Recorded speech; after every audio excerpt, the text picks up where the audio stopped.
कितने वर्षों से देवी आपने प्रवेश करती है, उनका टीका आता है आपको, कैसा महसूस करते हैं और देवता का नाम क्या है?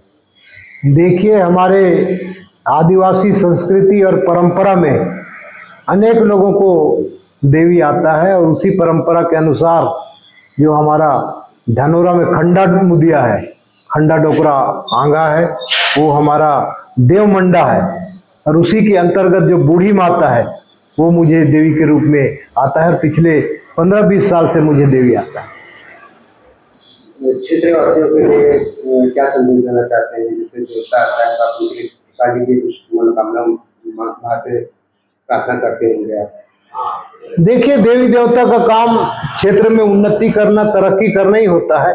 हम जानते हैं, चाहे वो वेद पुराण के माध्यम से हो या इतिहास के माध्यम से हो, हमारे पूर्वज आदि काल में जंगलों में भी रहते थे और आज भी अनेक ऐसे जंगल क्षेत्र में रहते हैं। वो देवी देवता को सहारा लेकर के ही रहते हैं और जल, जंगल, जमीन, नदी, पहाड़, पर्वत, कुल मिला के प्रकृति को ही हम देवी देवता मानते हैं। और हमारे सनातन धर्म में भी प्रकृति को ही हम देवी देवता मानते हैं, चाहे वायु के रूप में हो, चाहे अग्नि के रूप में हो, चाहे आकाश के रूप में हो, चाहे पृथ्वी और जल के रूप में हो। ये पंच तत्व को ही पूरे सनातन धर्म और भारतवासी मानते हैं और यही सनातन सत्य है। अलग सवाल है, जैसे देवता शरीर में विराज करते हैं, आदमी को कुछ एहसास रहता है कि वो दूसरी दुनिया में रहता है, देवी देवता की दुनिया में रहता है, या वो प्रत्येक व्यक्ति दूसरे को पहचान पाता है, समझ पाता है?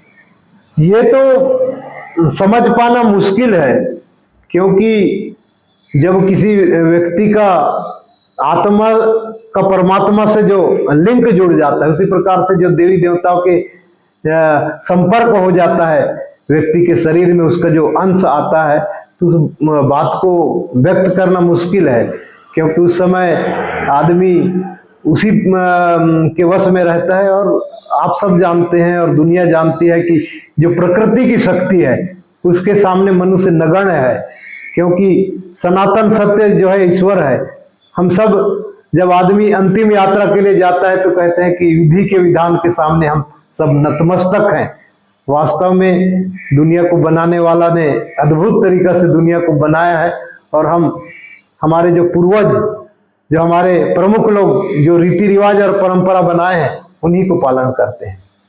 आप इस भारत देश के एकमात्र ऐसे सांसद हैं जिन्हें देवता आता है, कैसा महसूस करते हैं आप? निश्चित रूप से ये मेरे लिए और मेरे समाज के लिए, हमारे जनजाति समाज के लिए बहुत ही गर्व का बात है। मैं इस बात के लिए हमारे भारतीय जनता पार्टी को और हमारे माननीय प्रधानमंत्री जी को, राष्ट्रीय अध्यक्ष को, प्रदेश अध्यक्ष, पूरे संगठन को बहुत बहुत बधाई और शुभकामनाएं देता हूं कि वास्तव में देश के इतिहास में एक देव झूपने वाला आदमी, आदिवासी समाज के व्यक्ति को उन्होंने सांसद बनाया। मैं एक अपने आप में एक अद्भुत ऐसा महसूस करता हूं कि उसकी कोई सीमा नहीं है।